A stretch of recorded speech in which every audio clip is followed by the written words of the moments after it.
Mabilis ang update mga tol. Floyd Mayweather inaabangan ang laban ni David Benavidez versus David Morrell. Sabi nga po ni Floyd Mayweather sa kanyang post, the best card of 2025.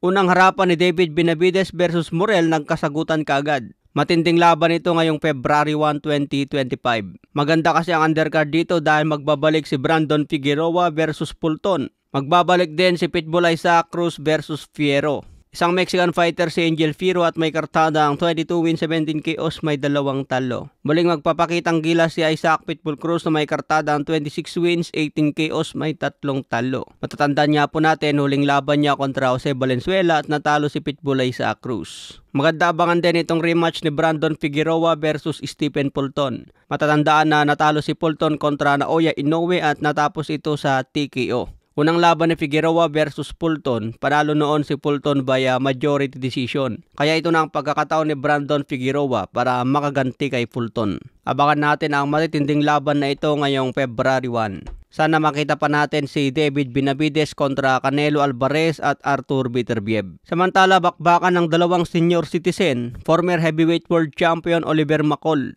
Ito ang isang tumalo kay Lennox Lewis noong 1994. Pati balbas mga tol namumuti na, may edad na 59 sa kasalukuyan. Isang professional fight nga po ito kaya comeback fight para kay McCall. Abangan na lang po natin ito, sana walang mangyari masama. Sa ibang banda nilabas na nga po ang biggest USA combat sports gate in history. Money from ticket sales. Nangunguna pa rin ang Mayweather versus Manny Pacquiao na umabot sa $72.2 million.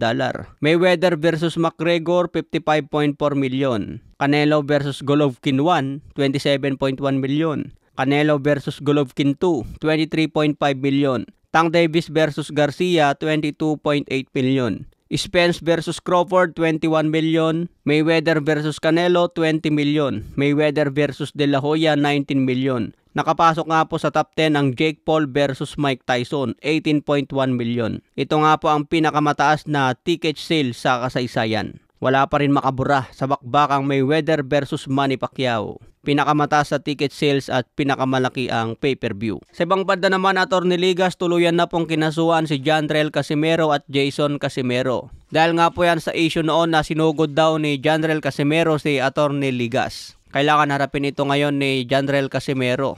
Tuluyan ng naghain ng reklamo si Atty. Ligas sa GAB. Okay mga tol, abangan na lang po natin ang next update tungkol dyan.